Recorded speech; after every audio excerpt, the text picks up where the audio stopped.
माझ्याकडे एक प्लॅन आहे.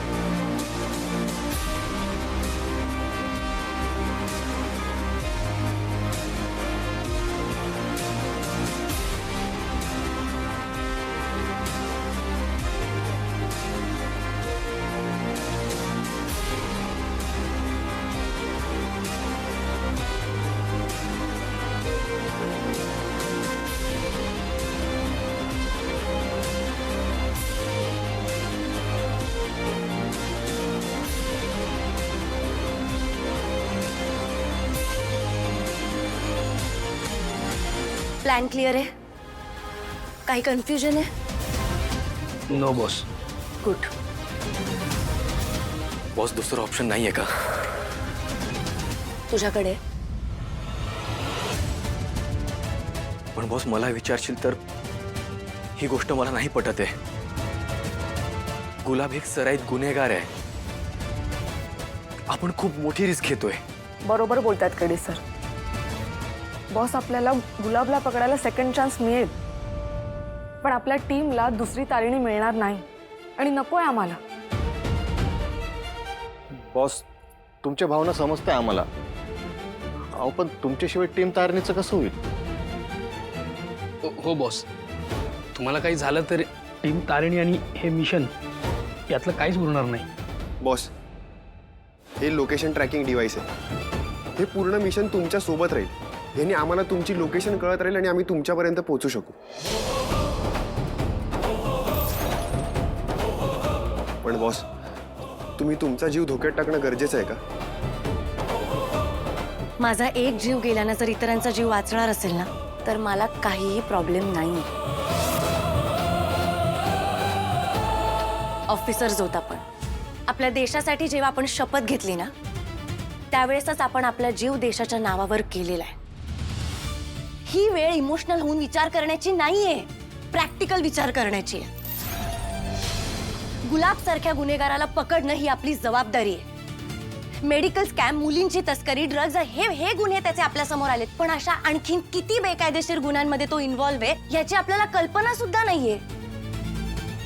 आणि ही संधी जर आता समोरून चालत आली आहे, तर ही संधी आपण सोडायची नाही. तुम्ही जर माझ्या जागी असता तर तुम्ही तुमच्या ड्युटी पासून मागे पळाल का? फातिमा, कमांडर, कत्री, टेक्नो, का ड्युटी पासून मागे फिरशील? केडी, कमांडर, तुम्ही तुमच्या कुटुंबाचा विचार कराल की देशाचा? मग जर तुम्ही कोणीच मागे फिरणार नसाल तर मी का मागे फिरायचं? मी किडनॅप होणार आणि मला खात्री आहे की तुम्ही मला काहीही होऊ देणार नाही, कारण तुम्ही माझी टीम आहात, माझा अभिमान आहात, माझा गर्व आहात. माझा तुमच्यावर पूर्ण विश्वास आहे आणि मला ही सुद्धा खात्री आहे की माझ्या समोर कुठलंही संकट आलं ना, तरी त्या संकटामध्ये आणि माझ्यामध्ये तू खंबीरपणे उभा राहशील. हो ना केडी?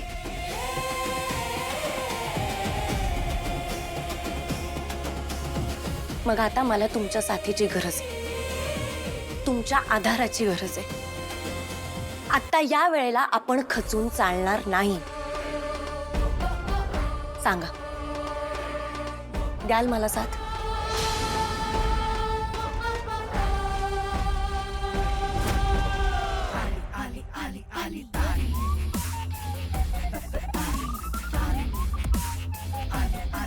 न्याय संरक्षणाय, अन्याय विनाशाय. जय हिंद.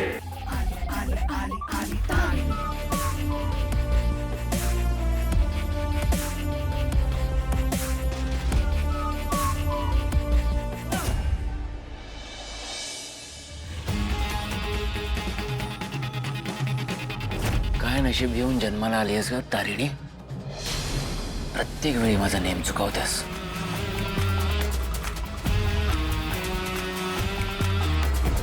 ठीक आहे,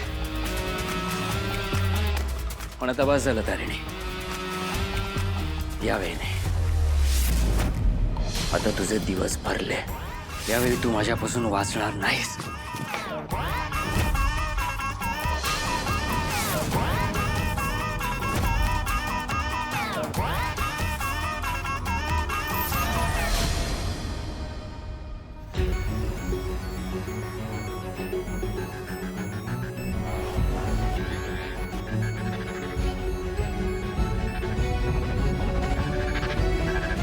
किती वाजले ग रेखा? रात्रीचे 10 वाजलेत. झोपायची वेळ झालीये. का ग?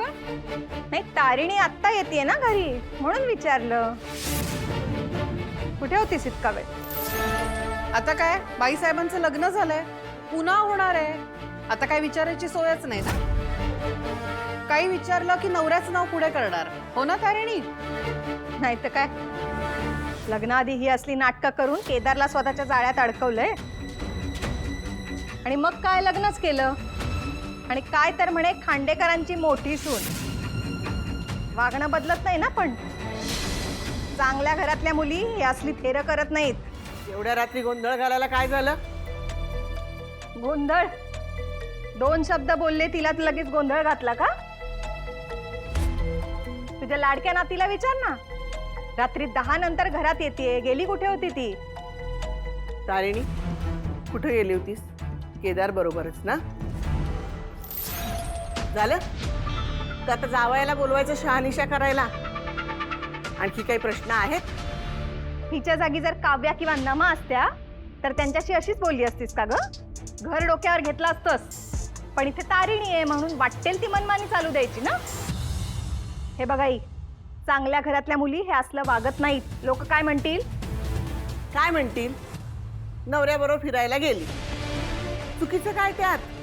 नवऱ्याबरोबरच फिरायला जाणार ना. हे लोकांचं बाजूला राहू द्यात ग. तुमच्या तोंडाच्या पट्ट्या आधी बंद करा. अहो घ्या, ज्यांचं करावं भलं तो म्हणतो माझंच खरं. उद्या लोक शेण घालतील ना तोंडात, तेव्हा येऊ नकोस आत्या आत्या करत. हे नंतरचं नंतर बघू. हा तारिणी, हे बघ, यानंतर कुठेही बाहेर फिरायला जायचं नाही. काय आहे माहितीये का, उद्यापासून तुझ्या लग्नाचे सगळे विधी सुरू होतील. उद्या मुहूर्तमेढ रचल्यानंतर 4 दिवसात लगेच लग्न आहे. तेव्हा तुमचं फिरणं, गप्पा मारणं थोडे दिवस थांबा. जरा धीर धरा. लग्नानंतर या सगळ्या गोष्टी करायला वेळ आहेच ना. हा मालती, मुहूर्तमेढीची तयारी कुठपर्यंत आली? झालीये. झाली आहे ना. मग चला,